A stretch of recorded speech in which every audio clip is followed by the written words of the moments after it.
সময় থাকতে যাকে মূল্য দিবে না, সময় ফুরলে তার নাগাল আর চাইলেও পাবে না।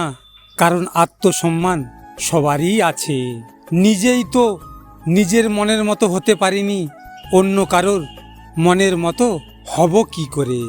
অন্যর কথা শোনা মাত্রই উত্তেজিত হয়েও না, আগে কথাটির সত্যতা যাচাই করো, তারপর উত্তেজিত হয়েও। পৃথিবীর সব মানুষেই নিজের স্বার্থ নিয়ে চলে, যে স্বার্থ নিয়ে চলতে পারে না সে ঠকে যায়। আবেগের বশে এমন কিছু হারিও না যা তুমি অনেক কষ্ট করে অর্জন করছো। এখন আর রাগ করতে ইচ্ছে হয় না, কারণ যাকে রাগ দেখাবো সে অন্য কারো রাগ ভাঙতে ব্যস্ত। আসলে সময়ের সাথে সাথে মানুষ বদলে যায়।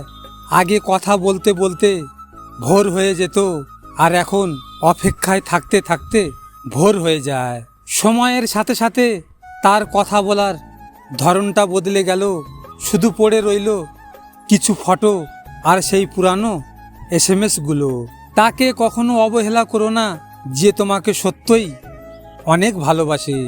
মৃত্যু আর ভালোবাসা হঠাৎ করেই হয়। একজন নিয়ে যায় মন, আর একজন নিয়ে যায় জীবন। কাঁচ ভেঙে গেলে যেমন জড়া লাগে না, ঠিক তেমনি একটা সম্পর্ক একবার নষ্ট হয়ে গেলে আর আগের মতো করে সম্পর্ক তৈরি হয় না। সত্যের পথে চললে কষ্ট হয় ঠিকই, তবে একটা সুবিধা থাকে, ওই পথে সবাই যাওয়ার সাহস পায় না। আপনাদের যদি এই ভিডিওটি নিয়ে কোনো মতামত থাকে কমেন্ট করে জানাবেন, আর আমার চ্যানেলটিকে সাবস্ক্রাইব অবশ্যই করবেন।